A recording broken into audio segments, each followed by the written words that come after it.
बुद्धि के बारे में बाइबल वचन। भाग 2।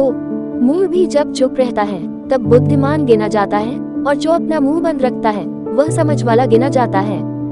जो विलंब से क्रोध करने वाला है वह बड़ा समझ वाला है, परंतु जो अधीर है वह मूर्खता की बढ़ती करता है। यहोवा का भय मानना बुद्धि का मूल है। बुद्धि और शिक्षा को मूढ़ी लोग कुछ जानते हैं। यहोवा का भय मानना बुद्धि का आरंभ है, और परम पवित्र ईश्वर को जानना ही समझ है।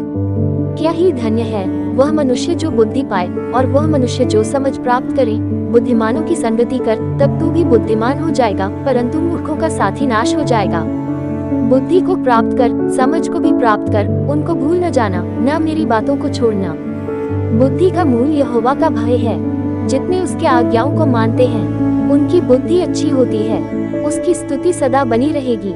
बुद्धिमान के वचनों के कारण अनुग्रह होता है, परंतु मूर्ख अपने वचनों के द्वारा नाश होते हैं। हे मेरे पुत्र, यदि तू बुद्धिमान हो तो विशेष करके मेरा ही मन आनंदित होगा।